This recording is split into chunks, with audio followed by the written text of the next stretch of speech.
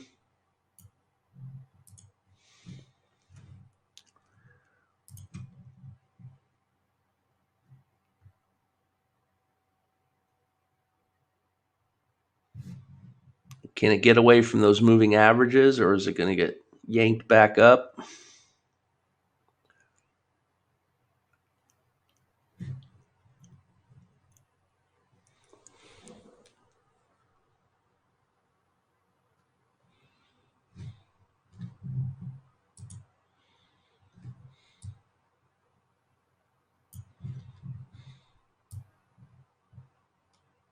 Next stop, 5.38.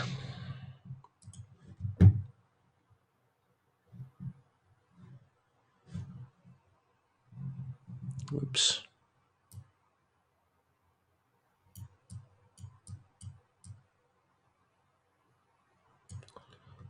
Getting pretty close to target 2.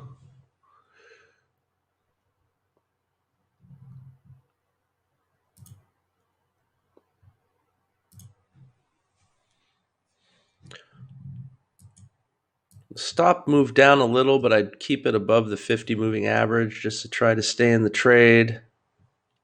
Actually, now it's moved down to 71. Move your stops to 71.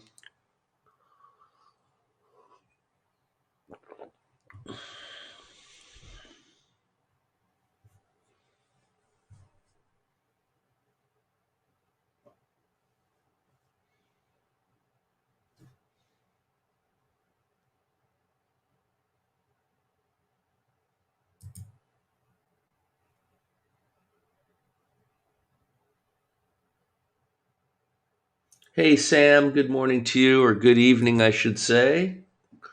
Always nice to see you from down under. I know it's late for you. Good morning to you, Al, Armando.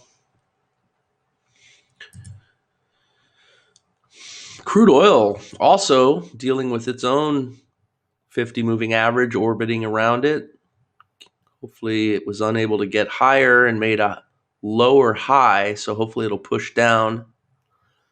The YM, that target 1 was not enough to overcome that first loss, I don't think. 611 down to 79. Yeah, it needs a little bit more for power of quitting, so hoping that target 2 hits.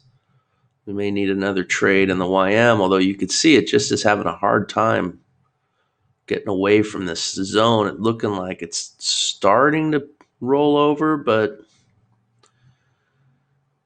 still fairly balanced tug of war going on. Same with crude oil. Crude oil sitting, just can't seem to get away from that 50 moving average either. Just orbiting around it. It did make some lower highs. Still testing this one.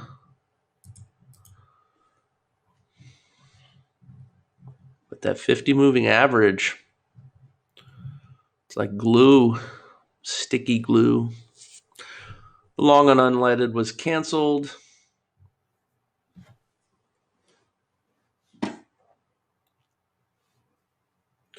Yeah, it's short range, and crude sitting up over that $70 a barrel level. And crude can get really nasty for everyone at the pumps at these price levels. And we got the YM just missing its stop out, and there it is. So the YM could not quite get to target 2. It got pretty close and then stopped out with a partial. Target 1 was definitely a 29 tick winner. Still a little bit down on this for the trade plan today. One thing I've noticed, and if anyone agrees or has noticed the same thing, you could maybe chime in and tell me what your thoughts are. But when you get a yellow trade that's 3 strong bars in a row, and then the yellow trade comes, I've found that those are like trap trades sometimes, because that usually will often give you a breakout to a new swing high, but then those maybe are the ones that fail because you got the 3 strong bars and you're expecting a pullback at some point, and that pullback might take you down to the stop, and the failure to break out could lead to a move down, strong move down sometimes. Well, today's kind of choppy, but when you get the 3 long bars into a yellow trade, maybe a little caution is, I mean, those are like my least favorite. Let's just put it like that. I kind of prefer the yellow trade where you've already had a pullback into the line and then you get your yellow setup. You can see both these pulling back, getting to their targets.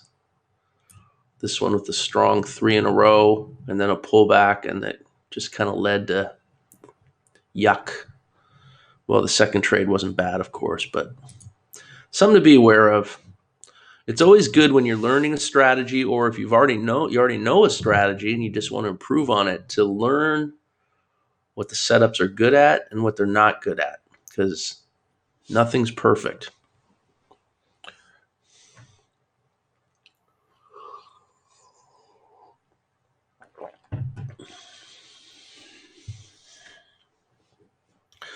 So currently, crude oil, waiting for that one. Crude oil had an early loss also. It just real garbage price action, as you can see, and got wiggled in and wiggled out and right back to that 50 moving average, and no way to know what's going to happen at this point. Balanced markets are the most treacherous. Those are where you lose your money. But of course, balanced markets become unbalanced, and that's where you make your money. So just follow your trade plan.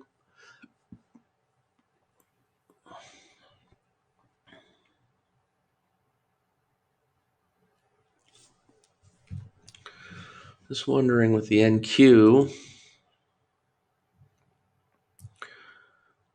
we did not get a long setup because when we went over, I was showing you, when we went over this the other day, I was showing you how you have to have a certain number of bars to the right of that third dot, 1 bar, 2 bars, however many you have it set in that input, maximum bars for setup, and I have mine set to 2.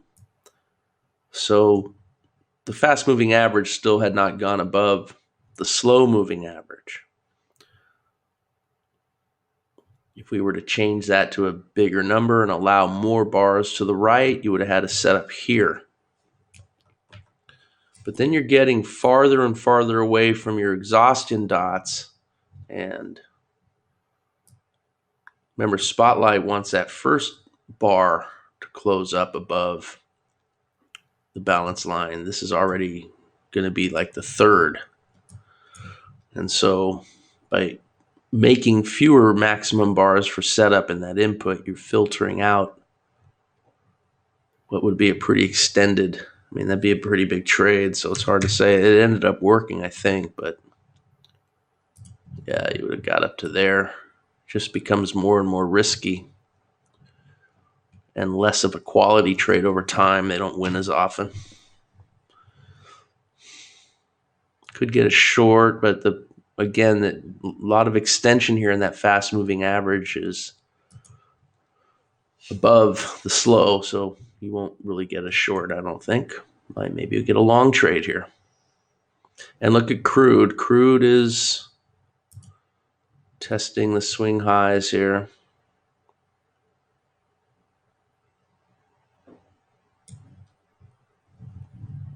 Yeah, not the best market today. Good morning to you, Keith.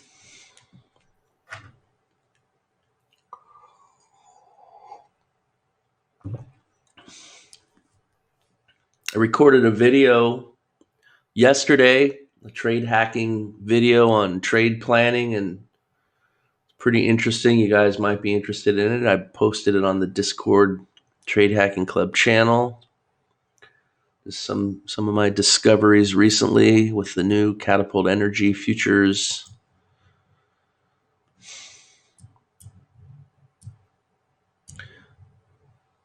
Coming to a theater near you.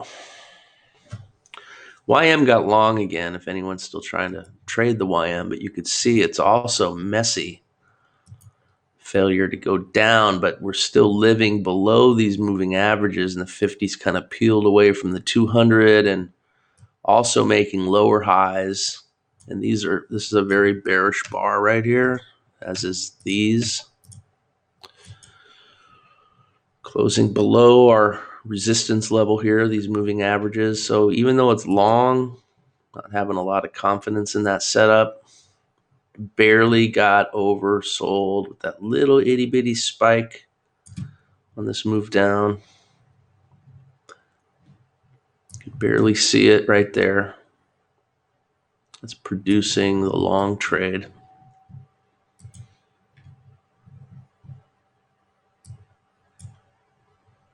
And crude oil,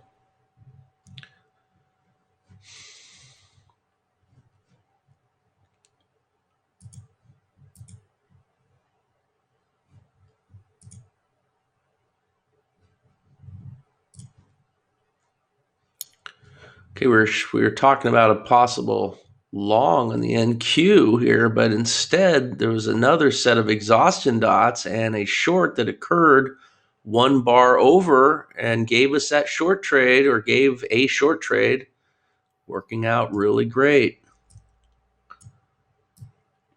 So again, when you use these inputs properly, you could filter out stuff. Remember, we looked at a pretty messy chart the other day and saw mostly winners, even though the chart was messy.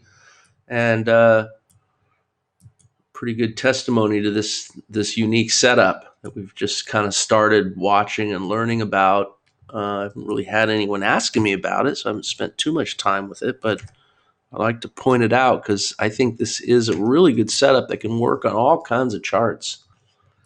And again, you could kind of tune the quality of setup that you get. So you're not going to try to catch every move. Like, you're not going to try to catch like this move up. Yeah, nice to catch it. Not really interested. It didn't meet the criteria, but the move down sure did.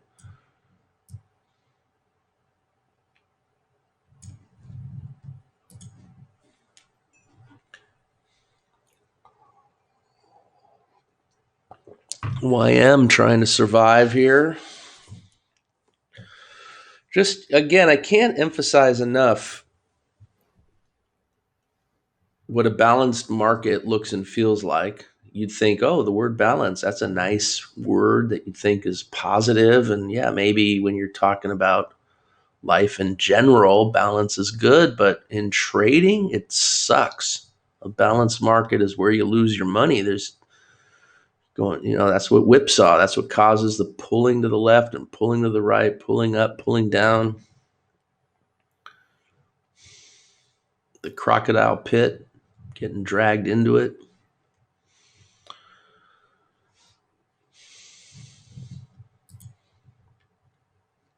Looks like the sellers are trying to pull the buyers into the crocodile pit, but the buyers not giving up easy. Maybe they'll regain some strength and pull the sellers in. But look at the NQ. Sellers are already taking over there.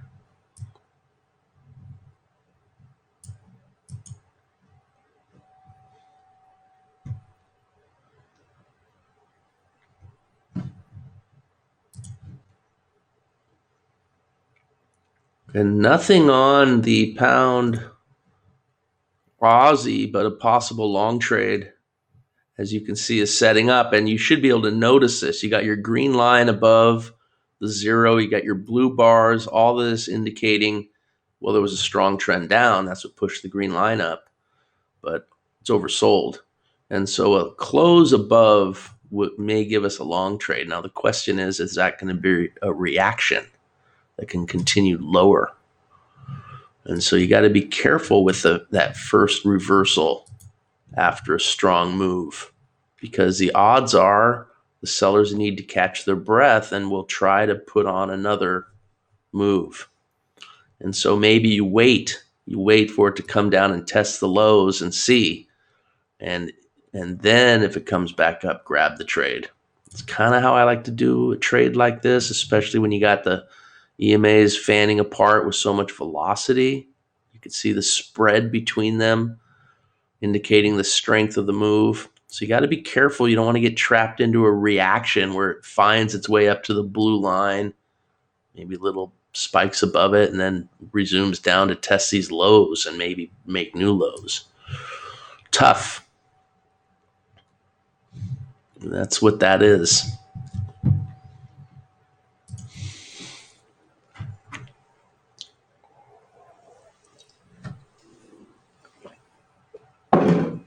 Again, it's good to understand the strengths and weaknesses of specific setups.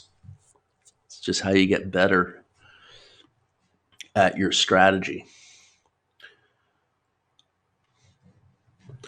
So look at the YM. It survived so far.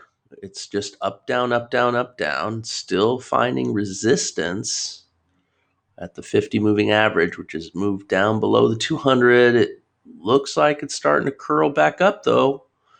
The stop survived. This long trade could still work out.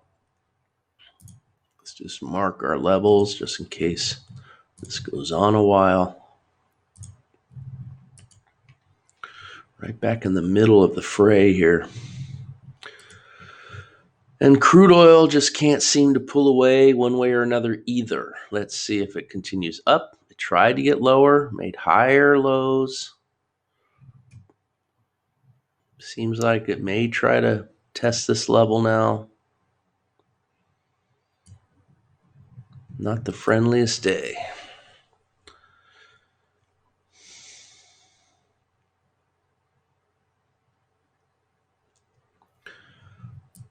Here's another look at the NQ and the filter that we only allow 2 bars from the third, 1 bar over from the third dot. You would have needed 1 more bar to give you a long trade. But then again, remember the way Spotlight works, it really wanted a setup bar off of this if you're using just straight Spotlight. But with the EMA requirement, it changes it.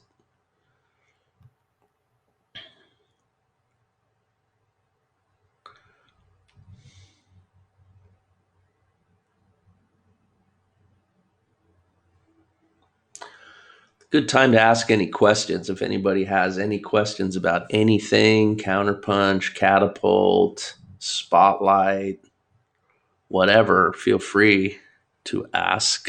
It's on your mind. It's fine. Got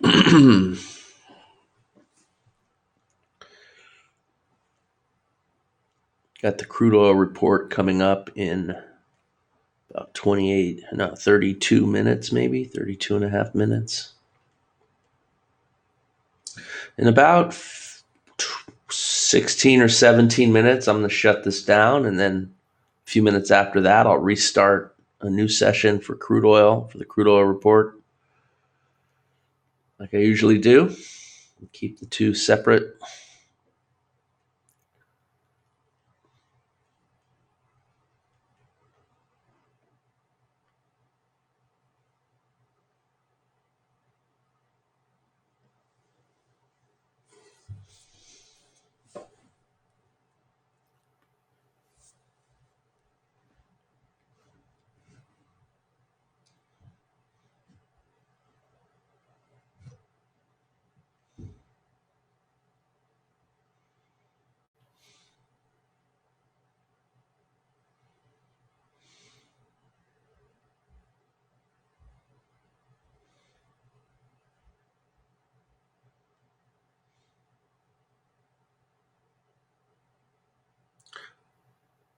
JJ with a good question. How do you enter trades on TradeStation? Yeah, so I personally use the matrix and I set up a template, and the template has handles on it. In other words, it uses OCOs.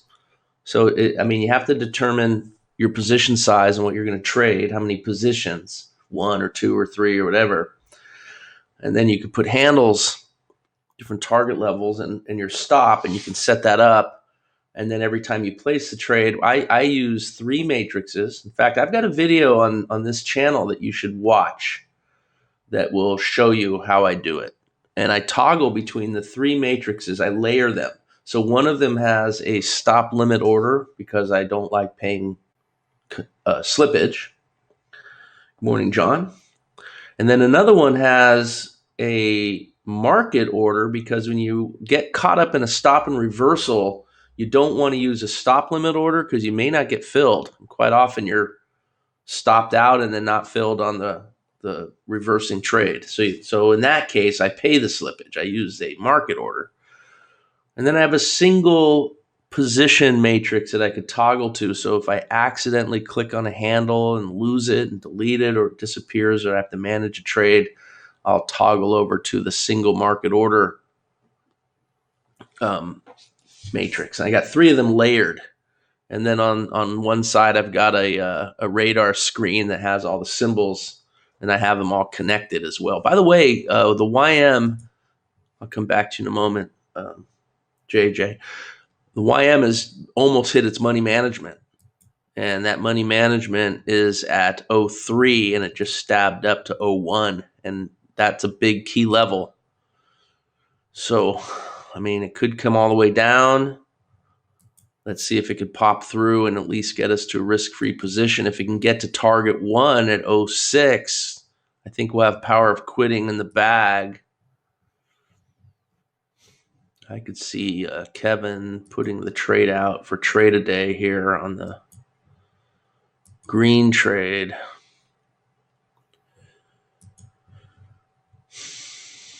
And there it is. So heads up on the YM, guys. The YM's hit its target 1. So the YM took 3 trades today, if you're just trading to target 1, and that's power of quitting. So you had the first trade that lost, stopped and reversed, got your target 1. This one got your target 1. If you add it up, you'll see that you're positive, you should be, and power of quitting on a pretty messy market, requiring discipline and just sticking with the plan. And now, of course, move your stops to 577. So, JJ, what I wanted to do was find you a link. I just found this link for somebody. It was either yesterday or the day before that was asking the same question. And on this same Backpacktrader YouTube channel, it's one of the earlier trades. I mean, way back at the beginning even, there's how I trade with TradeStation using the matrix. And I would recommend you watch that. That'll be helpful because I've worked out a few little techniques and tricks that first of all, you have to be careful because if you use the matrix, it uses up TradeStation resources. And, you know, TradeStation is still a 32-bit program and there's only so much it can handle. So you don't want to have too many matrices open. It's a resource hog. So there's a trick where you could just use, you know, I have 3 open and then use that radar screen to be able to turn on and off or to toggle to the symbol you're trading. Hopefully you're not trading too many symbols because then that becomes a problem. But with the, you know, let me see. I'm going to try to find that. I don't know if Kevin, I don't know if you're in here or not, but maybe you can find a link to the video for JJ if you are. It's early. It's like one of the first videos in YouTube. But I would recommend watching that. You could chart trade also. I just don't. I find that the matrix, for me, I just like the matrix more.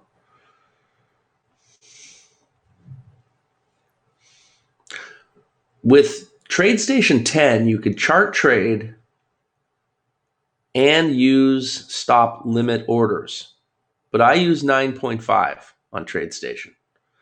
And you cannot chart trade and use stop limit orders. You're going to use market orders, and the slippage is going to get you nearly every single time. So that's one reason why I use the matrix. By the way, that's all she wrote on the YM. And look at the gravity of these EMAs. You know, Notice how it pulled down and almost went an equal distance up a little further, hit the target perfectly, and then got pulled right back down. This is the kind of session it is so far this morning. Balance. The buyers, the sellers, you have to imagine in your mind the great tug of war and the crocodile pit right there in the middle. The balance of power line did pop up a little here, but the trade plan worked. It took 3 trades, but it worked. Crude oil still trying to get it done also. I mean, anything can happen here. It looks like, you're certainly taking heat. Getting short down here. Second trade. Hopefully you're not going to lose also. Anything could happen. The problem I'm seeing with a market like this on a day like this is you may end up having to make a decision as you get closer and closer to the crude oil report. And I don't think I'd want to hold a position through that report. I mean, we've had some muted reactions lately. It may survive. I typically would hold a trade through a report in general. If I'm in a trade, a report comes out, I'm usually going to hold that trade. But the crude oil report, I don't know. That's one that I prefer to remain flat on. So if you're in the crude oil trade here, you kind of have to start thinking about that as the report's coming out soon. Still got 25 minutes. That's a long time, but it is a concern. This kind of price action above 70, I mean, I was going to pull up, maybe we could do that. Actually, I think I will pull something up, a longer term chart just to kind of show you what it looks like. It's looking toppy right now. I mean, getting up in the $70 a barrel range, having a hard time finding more buyers is what I think is happening, at least short term. And on the short-term day trade chart, it looks like this. But if you were to condense all these bars down into 1 or 2 or 3, just a slower time frame, you'd probably see a chart that's a little overextended maybe. We'll take a look. All right, guys, keep an eye on your positions here. I will be back in a moment.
All right, guys, I'm back.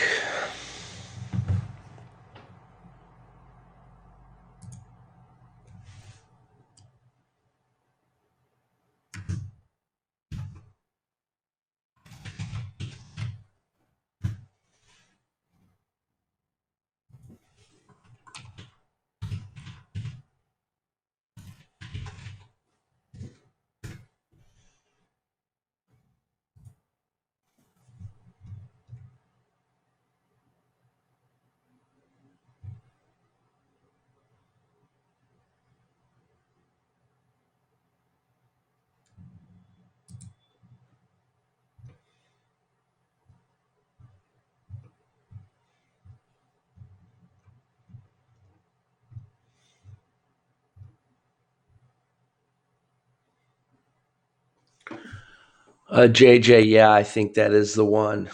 Wow, going back a ways. Nothing's really changed though. It's still pretty much the same. Let me just grab it here.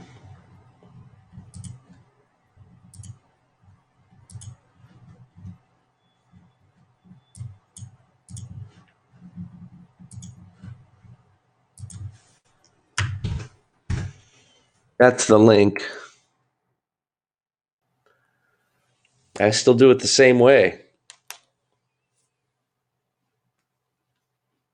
You can see the pound Aussie did get in to the long trade like we anticipated. We saw it coming. We were able to kind of know the strategy and see that long trade coming. It did spike up into that 20 and then came off, but now it looks like it's finding support and trying to push higher. So let's hope we can get at least to a target one. Yeah, sure. Give it a look. See if you can get it set up for yourself. Obviously, you need multiple monitors.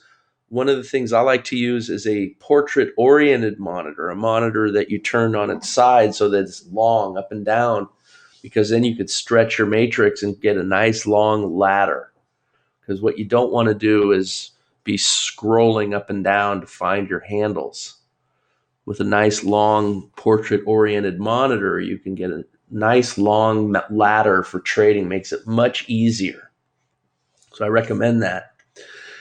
And I use, when I'm traveling, like now, I've got a USB monitor by Asus. It's really nice. And I just flip it over and make it portrait oriented. Actually, I have two of them. One on the left, one on the right. I only have one of them that's portrait oriented. The one on the left is still horizontal, like my main one. But for traveling, it's awesome. And I could just trade the way I trade, even when I'm traveling, and it's really easy to hook it up. I just plug it into the USB port, both of them, and they're flat and light, and they fit into a nice case, which doubles as a stand. They're nice. Really like them. I got them from Falcon Trading Computers. My friends over there in Wyoming that make custom computers. By the way, if you mention my name, they'll give you a discount. Didn't know if you guys knew that. They got amazing tech support. In fact, their tech support is so savvy that they were able to help me where TradeStation couldn't. They literally got on my computer and found the Windows update prior to the problems with the data window. So TradeStation's got some issues with 9.5, and so do we, in that they don't support it anymore. And then, that pushes you over to TradeStation 10, which a lot of you are using and have no problems with. I don't like it. I got issues with it. But anyway, I'm still using 9.5. I got my friends at Falcon Trading to find the Windows update before the issues started happening with the data window. And you could see my data window does not move when I click from chart to chart. So the problem that a lot of people are having is that when you click on a chart, the data window pops back over into the middle of stuff. It's really annoying. And every time you click on a chart, it keeps doing that. It's impossible to trade. You just have to have one chart open. So, by the way, unfortunately, crude oil has died a slow, painful death here. Second loss in a row. Just horrible. Hopefully the crude oil report will improve this situation, but another loss. So today is not looking good. Losing session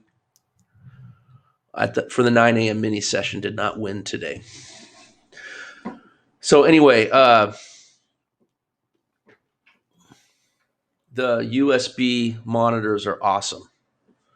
I travel with them all the time. They weigh nothing, and they're really nice. Asus. There's some other ones too. The AOC that you can get on Amazon for $100 or whatever. Those are crap. Those always break. I've had a number of them that just don't last very long. But these Asus, they maybe cost a little more, but they're worth it. MS update to fix my data window. JP, I wish I could tell you. I mean, I was at the mercy of this tech guy who was just fantastic. If you have Falcon, then I would call them and let them know that you talked to me. Brennan, great guy, real smart. He figured it out for me. Heads up, the pound Aussie just hit its first target and hitting its break-even level as well. So at least we'll have a winner. Yesterday we had no trades on the pound Aussie. So the pound Aussie, patience pays. Small little winner. Guys can buy yourself a cheese sandwich. But you never know. Maybe it'll come back up and test these moving averages and deliver some more. So the next stop along the way, of course, is 64. Yeah, so JP, if you have Falcon, I mean, they give you lifelong support. And what I would do is I would put in a ticket, say you've been with me a long time and that they figured out a way to stop the bouncing ball from bouncing. And maybe ask for Brennan, who was able to get that done for me, and see if he can do that for you. Now, here's the thing, and this might make you feel uncomfortable. It made me feel a little uncomfortable. I still do, is that you're not updating Windows. You're just kind of freezing it in place and letting it be what it is. So you're faced with this decision to just use your trade computer as a trade computer. Don't be surfing the web and risk security issues, because you know how it is. Windows always pushing out new stuff to try to make you more secure, and who knows what else they're shoving down our throats. But one thing for sure is it messed up the data window functionality with TradeStation, who has no interest in fixing it, which I think is a terrible decision on their part, but it is what it is. So I'd rather not worry about Windows updates than have to deal with the dancing ball of the data window, which really is like enough to drive you crazy.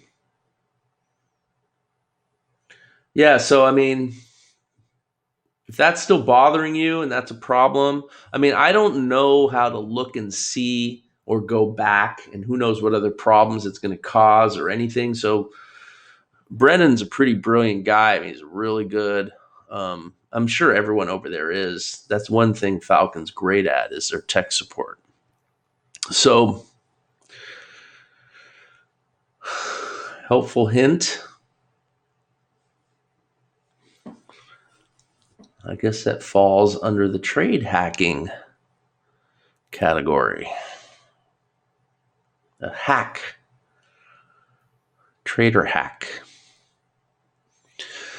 All right, so messy market. The YM got it done. The pound Aussie got it done. Crude oil, a mess. Unleaded gas, not, well, haven't really been following unleaded. I don't know if this blue trade, usually when you see a bar like this, it pokes up and pushes down. A lot of times those setups happen so fast they're untradeable, and I wasn't watching. So I don't know. You'd have to look at a smaller chart, and that may have happened here too. It's hard to say. It probably, I don't know, because it could poke down and then live up here the whole time and you never get in. So, I mean, if you got in, let me know, but otherwise that loses, then this one wins, then this one wins, and this one's almost winning. So unleaded looking like it might be getting it done, and you got the gray trade, which if you just make a little adjustment on the other side of the 50 moving average, which all of a sudden it's a legit trade, that one won also. So unleaded, just depending on how you handled the session here, but just not the friendliest day today.